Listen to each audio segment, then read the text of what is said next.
What would you do if you couldn't afford a birthday cake for your own child? Not because you didn't want to, not because you forgot, but because after paying rent and keeping the lights on, there was simply nothing left. This is a story about a father who walked into a bakery with empty pockets and a broken heart, and a millionaire who just happened to be standing right behind him. What happened next is the kind of thing you think only exists in movies. But this was real life, and by the end of this video, I promise you, you're going to feel something. His name was Daniel, a 38-year-old man living in a small town in Ohio, single dad, 2 jobs, 1 daughter, Lily, who was turning 7 years old that Saturday. Daniel was not a lazy man. He woke up at 5 a.m. every single day. He worked a shift at a warehouse from 6 in the morning until 2 in the afternoon. Then he drove straight to a gas station where he worked. Another 5 hours behind the counter. By the time he got home, Lily was usually already asleep. He didn't complain. He never complained. Because every time he looked at that little girl with her gap-toothed smile and her drawings of rainbows stuck to the fridge, he felt like the richest man alive. Daniel walked up slowly. He looked at the cakes in the glass case. Beautiful ones, tall ones covered in frosting. And then he cleared his throat and said something so quietly that Carol almost didn't hear him. He said, "Do you have anything? Expired or maybe damaged? Something you were going to throw away? It's for my daughter's birthday. She's turning 7. I only have $11. Carol stopped wiping the counter. She looked up at him. And right there, in that tiny moment, the entire bakery went silent. Because standing right behind Daniel, waiting to pick up a custom order, was a man named Richard Calloway. Now, Richard wasn't famous. He wasn't on TV, but in that town everyone knew his name.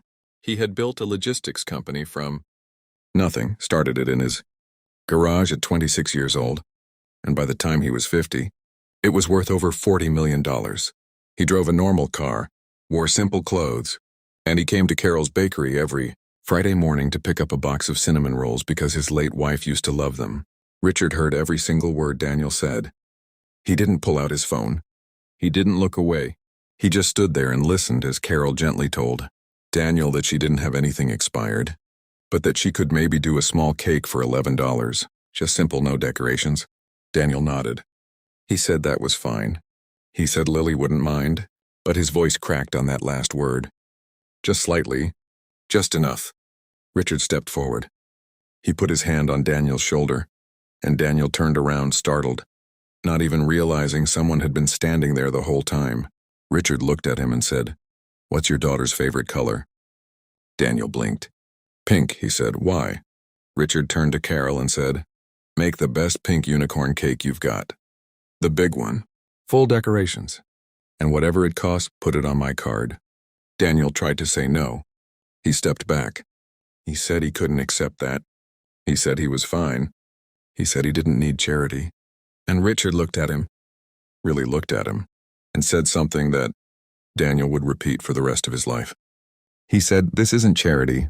This is one father respecting another father. I've got 4 kids. I know what it feels like to want to give them the world and come up short. You didn't come in here asking for yourself. You came in here for her. That's not weakness. That's love." Daniel couldn't speak. Carol was already crying behind the counter. Daniel nodded. He said that was fine.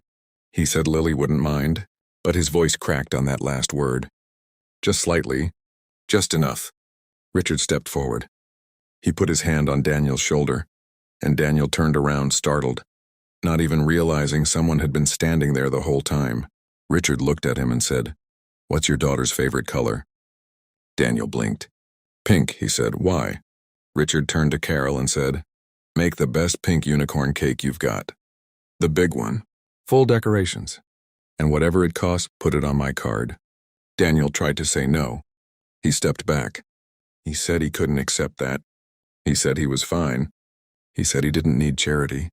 And Richard looked at him, really looked at him, and said something that Daniel would repeat for the rest of his life. He said, "This isn't charity. This is one father respecting another father. I've got 4 kids. I know what it feels like to want to give them the world and come up short. You didn't come in here asking for yourself. You came in here for her. That's not weakness. That's love." Daniel couldn't speak. Carol was already crying behind the counter. Richard didn't go to that bakery to change someone's life. He went there to pick up cinnamon rolls. Daniel didn't walk in looking for a miracle. He walked in hoping for a leftover slice of something so his daughter could blow out a candle. But one moment of someone actually paying attention, actually listening, changed the entire direction of a family's life. We walk past people every single day who are quietly carrying things we know nothing about. A cracked voice, a downward glance, $11 and some coins. Sometimes all it takes is just one person to stop, to step forward and to say, "I see you." You don't have to be a millionaire to do that.